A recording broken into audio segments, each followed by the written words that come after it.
It's a big day in Washington, D.C., where President Joe Biden will deliver his State of the Union speech. Our chief political reporter, Amanda Rooker, is at the White House right now. And Amanda, we know one Central Iowa family will also be at the State of the Union tonight. Jody, as the president tries to send a clear message to Americans tonight, lawmakers are also trying to send their own message. And that's because every lawmaker has the opportunity to bring a guest with them to the president's address to Congress. And who they pick is no accident. They're usually trying to call attention to an issue that's important to them. And for Iowa's 3rd District Congressman, Republican Zach Nunn, that issue is fentanyl.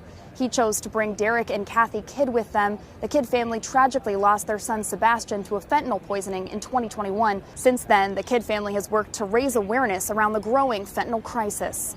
I asked the president's communications director whether the president will bring up fentanyl in his address tonight and what Biden is currently doing to keep Iowans safe from fentanyl. Will the president mention fentanyl tonight, and what is he actively doing to try to keep Iowans safe from this fentanyl crisis? He absolutely will. And so fentanyl is now actually the #1 killer of Americans between the ages of 18 to 49. He has asked Congress to fund additional screening measures at the border, so we're keeping fentanyl out of the United States in the first place.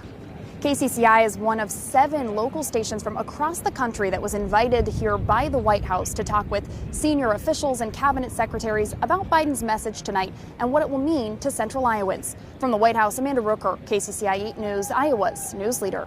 And the president is also expected to tout his successes, including improving the economy, investments in infrastructure, and bringing down health care costs. He'll also set his vision for his second term as voters consider whether to send him back to the Oval Office for 4 more years.